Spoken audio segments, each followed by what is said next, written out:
أنت عارف إن هي ممكن تساعدك أو تأذيك. إيه بقى هي؟ اللي هي الصفات الشخصية بتاعتك المهيمنة أو المسيطرة عليك، وده هتعرفه من الاختبار ده. اختار الشجرة اللي هتعجبك في دولة. أهلا بيكم في قناة مايلاند. النهاردة هنعمل اختبار بسيط هيعرف ويكتشف فيه الشخصيات السائدة.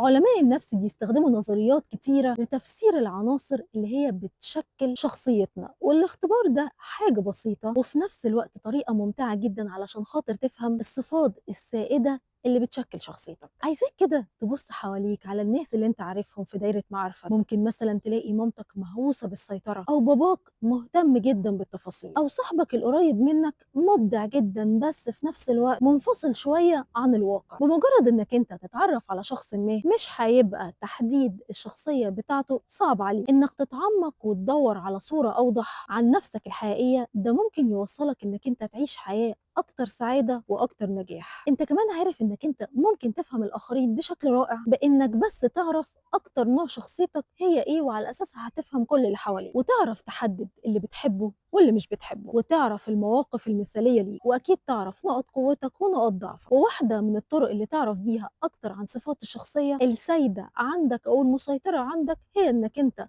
تبص على الصورة بسرعة وبسهولة جدا. الشجرة اللي هتختارها هتكشف عن صفات شخصيتك السائدة أو المسيطرة، وإزاي بتسيطر عليك أو بتأذيك. في 6 أشجار في الصورة دي، عايزاك تختار منهم الشجرة اللي هتعجبك بسهولة جدا وبسرعة جدا. لو اخترت الشجرة رقم 1، شخصيتك هادية ومسؤولة. ازاي بقى هتساعدك اختيارك ده؟ لما الامر يكون متعلق بانك انت تنجز اي عمل، فانت هتكون بارع فيه جدا. انت جدير بالثقه وموثوق بيه، وعلى عكس غيرك من اللي بيقدروا نفسهم علشان خاطر الاخرين. ده انت كمان بتعمل كل مره الموضوع ده بابتسامه وبسعاده، لان مساعده الاخرين بتخليك تحس انك انت افضل فافضل وافضل كمان صوره ممكنه ليك. طب ازاي هيألمك الامر ده؟ بتحب انك انت تتجنب الصراعات بأكتر ما يمكن، وعاوز تعيش حالة من الاسترخاء في مكان ما. ساعات معناه ده انك انت مش بتدافع اصلا عن المعتقدات بتاعتك، لان انت عشان خاطر تحافظ على السلام والهدوء اللي بيغذوا روحك ليه أولوية عن اي شيء اخر، سواء كان ضروري او مش ضروري. اما بقى لو اخترت الشجرة رقم 2، شخصيتك متعاونة ومتفهمة. طيب ازاي بتساعدك شخصيتك دي؟ انت عندك موهبة طبيعية انك انت تعرف تتعامل مع الناس، وبتعرف تمشي مع كل حاجة تقابلها، تعرف تتعامل مع العالي والواطي ومع كل الناس. وبالتالي انك انت علشان خاطر متناغم مع الاخرين، فده جزء لا يتجزأ من شخصيتك. واحتمال كبير قوي تكون صبور ومحب طبعا للناس، وده بيخليك اكتر واحد بيلجأ ليه الاخرين علشان خاطر يساعدوه. طيب ازاي الصفة السائدة فيك دي بتألمك؟ لان انت بتبذل كل ما في عندك علشان خاطر بس تساعد الآخرين أو تحافظ على مشاعرهم، ومع إن دي المفروض تكون حاجة لطيفة منك، إلا إنك ساعات بتكون مش حاسس من هوايتك ولا حتى متأكد منها. خليك حريص إنك أنت تخصص وقت معين بعيد عن مجهودك اللي بتتواصل فيه مع الآخرين علشان خاطر بس تجدد نشاطك. أما بقى لو اخترت الشجرة رقم 3، شخصيتك ذكية ومعطاءة. طيب هتقولي إزاي بتفيدك الحاجة دي؟ هقولك أنت هتلاقي اللي حواليك كتير قوي سألوك هو انت عندك قدرات روحية، لان هم عارفين انك انت وبيكتشفوا كمان انك انت ذكي جدا. انت ذكي كفاية علشان خاطر تكون بس او يكفيك انك انت تكون على بعد خطوات من الاخرين. دايما هتلاقيك ان انت سابقهم، وده بيخليهم يفتكروا ان انت عندك قدرات روحية، عارف الحاجات قبل ما تحصل، بس انت ذكي ومفيد جدا.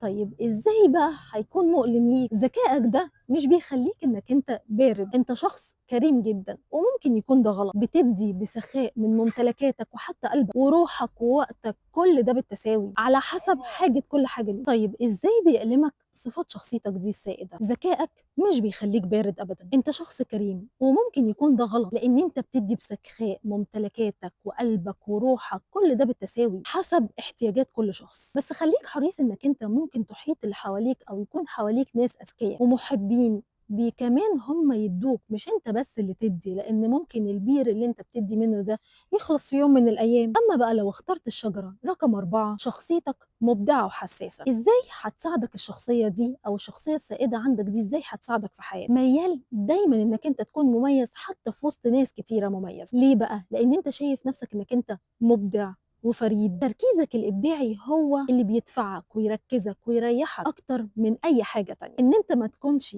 بس مبدع دي مش حاجة صح طبعًا على طول. إزاي بقى الشخصية السائدة دي بتؤلمك؟ أنت للأسف شخص شديد جدًا الحساسية، وده بيساعدك إنك أنت تركّز وتحفّز دايمًا على النجاح، وده ممكن يساعدك إنك أنت تبني علاقات عميقة مع الآخرين، بس كمان ممكن يخلّيك عُرضة دايمًا للإهانة أو للأذى بسهولة جدًا لإن أنت بتثق في اللي حواليك. لو اخترت الشجرة رقم 5 شخصيتك مجتهدة وفعّالة، ده بيساعدك إنك أنت بتكون دايمًا من الأشخاص اللي مش ممكن أبدًا تبطّل تشتغل، وبتستمتع كمان وأنت بتشتغل بكل لحظة من اللحظات دي. أنت أصلًا حاسس إنك أنت اتخلقت علشان خاطر تشتغل، وكمان هتفضل مكمّل في الشغل ده لحد ما توصل للنتيجة اللي أنت عاوزها، والأهم من ده إن أنت مش هتكسّل أبدًا ولا تتهاون إنك أنت تنجز العمل. فعاليتك بتعادل في نفس الوقت كفاءتك. هتألمك إن إصرارك دايمًا على العمل أمر مثير للإعجاب، بس في نفس الوقت هيحسسك بالإرهاق البدني جدًا. اتعلم إمتى وإزاي تاخد قرارات فترات الراحة بتاعتك، علشان خاطر